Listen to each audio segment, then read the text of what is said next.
Welcome back to Dave's Gone By on AM 1240 WGBB Freeport and live streaming on the web at am1240wgbb.com. Time for Dave's Got Guests, and I have a very, very special guest on this September 9th. His name is Al Fuentes, perhaps not a household name, but he's got an answer to the question I think we've all been asked or asked other people. Where were you on that morning? Where were you on September 11th? What were you doing? How did you find out? Did you see it physically? Did you see it on TV? Captain Al saw it for himself and felt it for himself, and he's written a book about it. It's called American by Choice, and it's published by Fire Dreams Publishing Company, with a portion of the proceeds of the book going to charity. So, Captain Al, welcome to Dave's Gone By. Thank you, Dave. I appreciate you giving me the time. Tell us, I guess the first obvious question is tell everybody about your time on that morning. You got up, and you figured it was going to be a light day because it was just after Labor Day and... Exactly, Dave. It was a beautiful day, and we were starting winding down for the summer business season in the harbor. And I went to work. We start there at 7 a.m., and no sooner than that, my secretary came running in, Kathleen, and said that a plane had just hit the North Tower. We are situated right at the river, at the East River, at the Brooklyn Navy Yard. Well, explain the marine thing. You're a firefighter, or were, before you retired, a firefighter, but part of this, the last thing you were doing was marine-based? Right, exactly. I was the acting battalion chief of the Marine Division for the fire department. I was responsible for the harbor, the 560 miles that the fire department covers in the New York City harbor. Okay, so... And we are located at the Brooklyn Navy Yard. So right from my window, Dave, I could actually see the two towers. You can almost feel like you can touch them. So sure enough, I looked out the window and I couldn't believe my eyes when I saw the gaping hole and the fire and the smoke on the North Tower.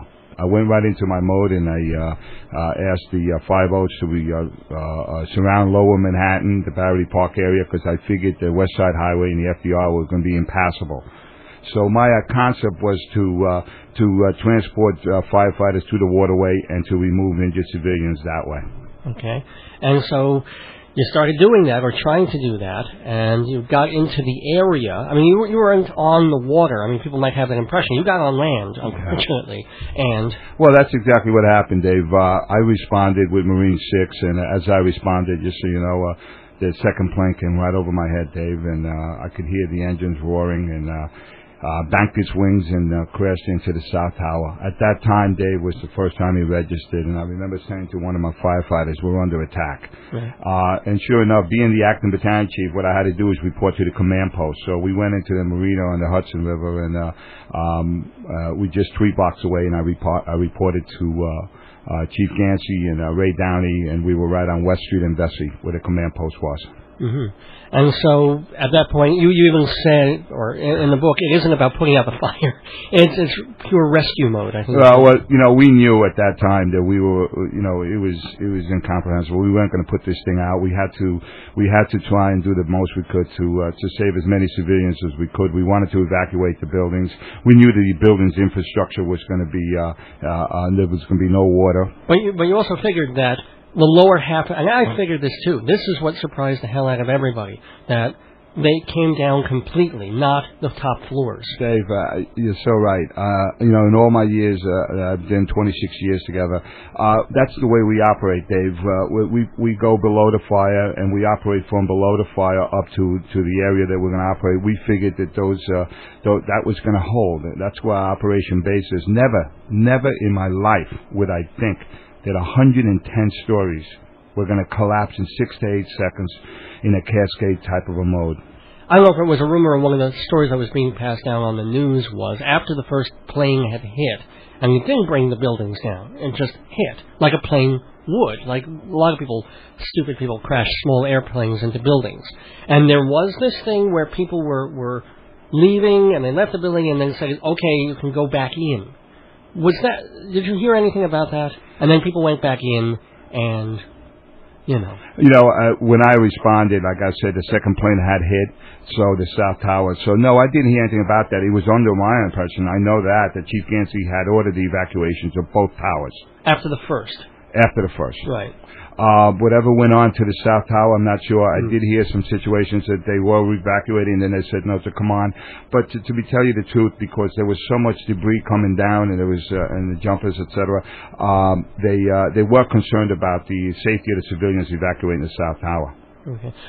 Since you mentioned the jumpers, this is kind of difficult, but if you could read a bit from your book, American by Choice. I picked out a passage here that's a pretty extraordinary sense of what was going on all around you at that time.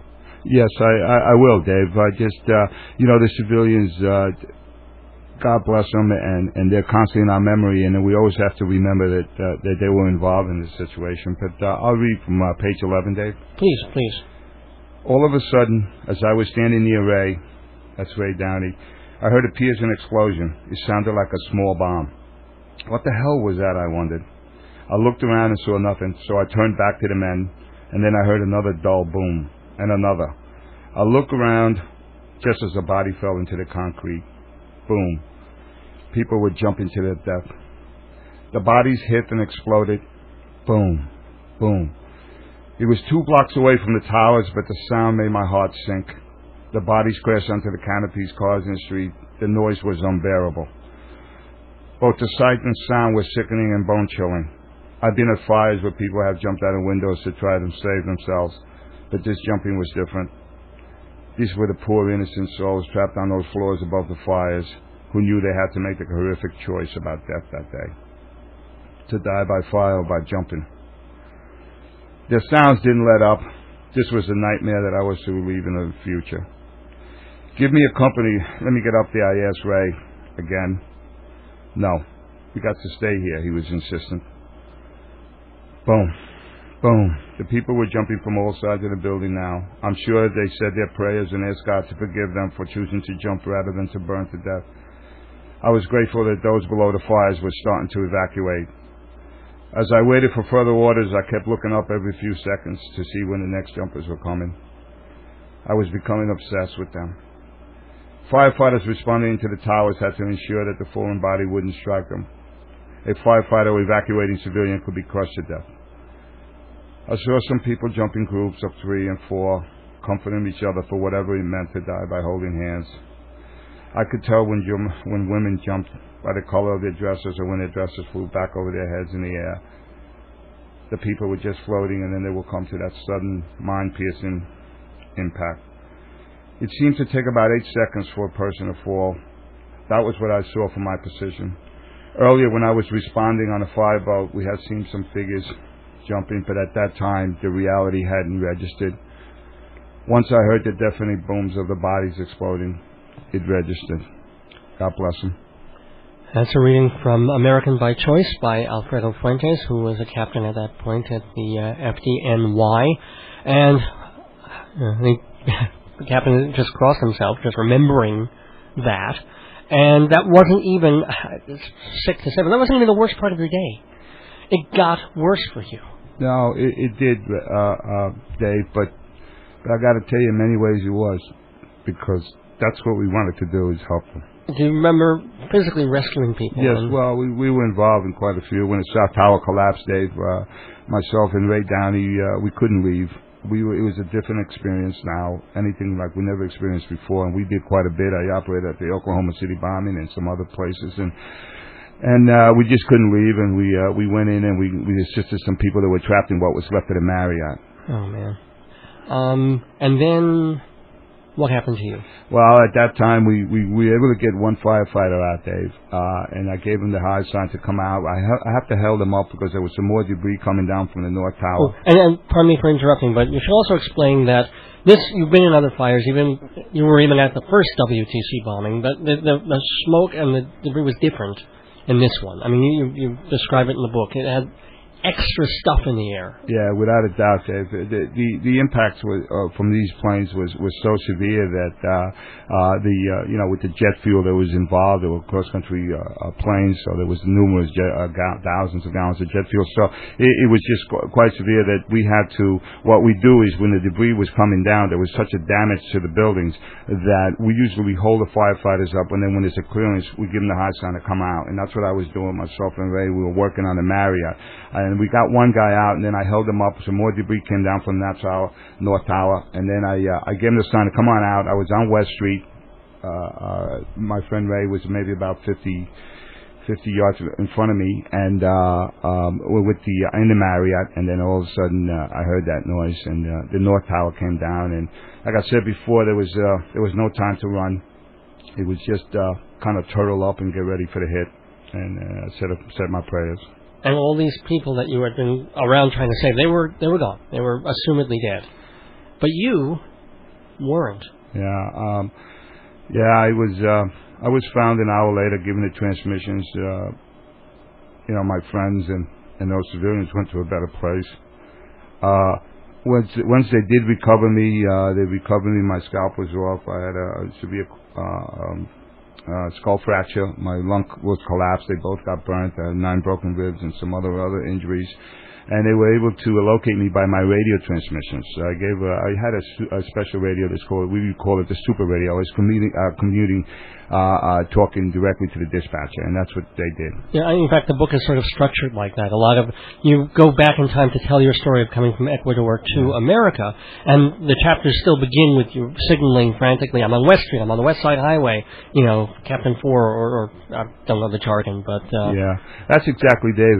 But one thing with this book, Dave, is it does tell my story, but then my wife, God bless her, she takes over when I'm in a drug-induced coma at Jersey City Medical Center. And the book is more about how people America responded towards me. It's not an I book. I don't, and I need to say that because I'm tired of hearing I did this and I did that. And it's, the man didn't want me yet, and thank God for my wife, my family, and the Americans, the way they responded to me. And well, tell me about that. Well, once I got brought out, these firefighters came from home, Dave. It's unbelievable enough. It took them about an hour. Some came by ferry from Staten Island, and they were able to recover me. I was lucky enough. They took me by fireboat to the Jersey City Medical Center, to the Jersey front.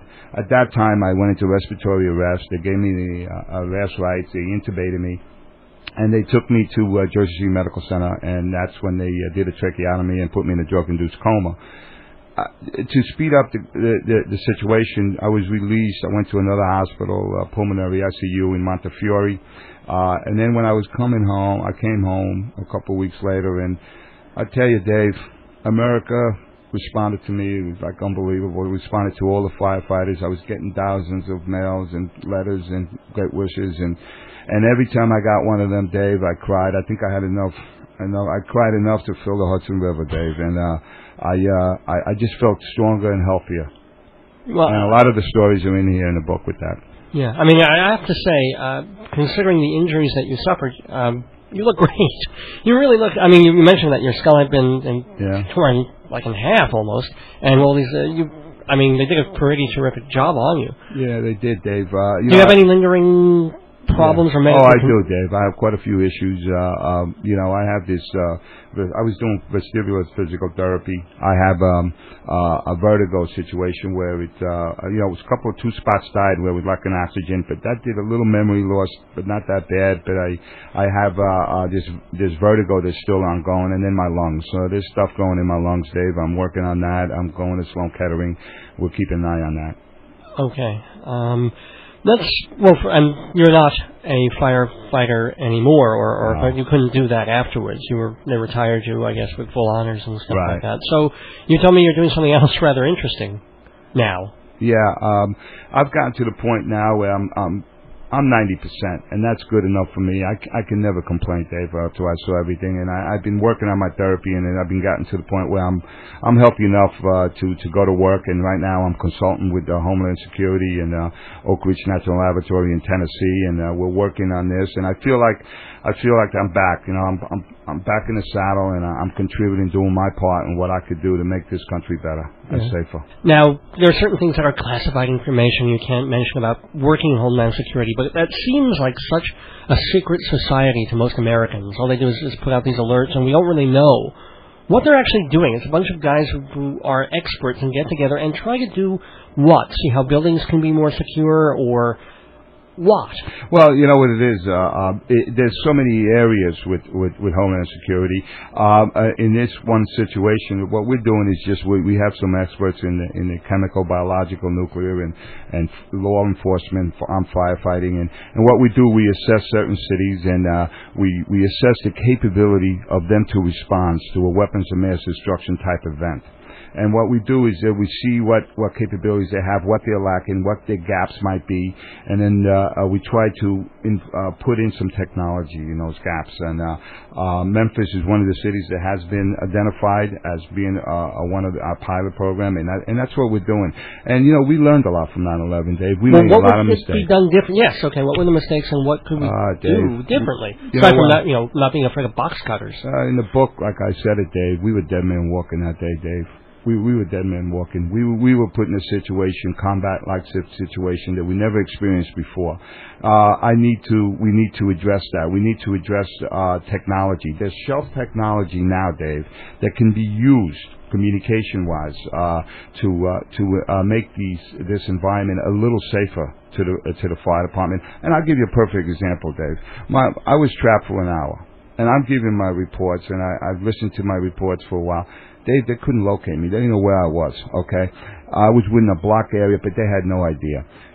Right now, we can locate Joe LoJack right across the country in a heartbeat. And you tell me that we can't locate a firefighter, we know we have shelf technology that we can even put it in a chip in a radio, in the gear, etc., where we can just get a palm quarter, boom, they're right here, start digging here. Well, and we can put something under your skin, I assume. Exactly. I mean, there's a million things they can do. So we need to address those things. We need to have a memorandum of understanding, mutual aid agreements. For example, Dave, it took an hour for me to find out, to get there. You know, Jersey City Fire Department was on the other side of the tunnel. Not even a mile, Dave. And they were waiting to come in and to assist. But guess what? You know, we have regulations and we have to get approvals and this and that. They should have been there immediately helping out. And that's what we need to understand, that we can't do it ourselves anymore. We need to embrace the cities around us, including Jersey City, Hoboken, or whoever. I don't know if anybody can embrace Hoboken, but I know what you mean. And you know what? And they're professionals, and we need to all be in the same ballpark. We need to have interoperability with the communications, with their radios, so we can operate. Jersey City might be the next city to get hit, and we might have to go there. So this is some of the issues. Well, actually, that does lead to the question, did you read the 900-page 9/11 Commission thing and watch the hearings?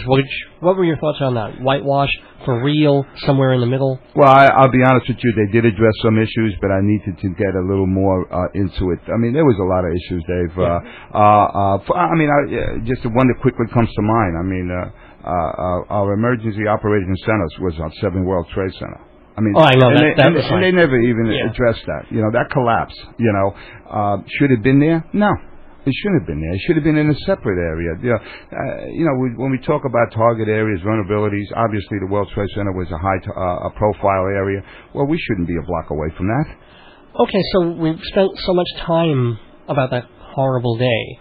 Let's go back to some mostly happier days of when you first came to this country. You were not born here. In fact, you moved here until you were, 9 or 10? Yes, actually, no, Dave. I was 8 years old. I came from Guayaquil, Ecuador. And I was a happy day. Yeah, I'm glad you mentioned that, Dave, sure. Because, you know, I honestly believe that it's a privilege to live here. It's a wonderful country, and I was an immigrant, and that was the whole reason for writing this book. American by choice, meaning that I'm proud to be an American, and after what I witnessed 9/11, actually I'm even prouder. But it was not terribly easy. The first place we moved was Harlem, and a rather difficult neighborhood. You were opposite one of those SRO hotels, they call them. Yeah. But I can imagine it was really exciting in that the reality sang in that you weren't living in the plaza kind of thing. But you also saw your first fire across the street. Yeah, Dave, it makes me happy that you read the book. That's exactly right. We moved into a one-bedroom. There were 6 of us in 99th Street, West Side Drive, and there was an SRO at that time.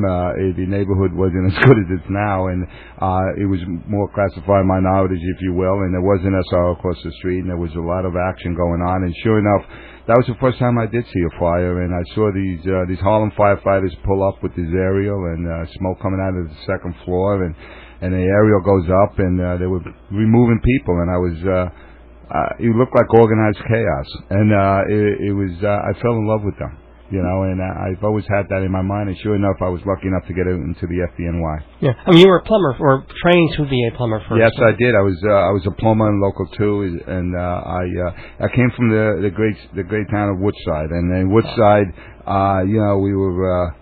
we lived so much in country and community, and basically you were either a cop, firefighter, or construction worker. So I was a construction worker, and I was a plumber, and then I was lucky enough to take the test to the fire department, and I got called.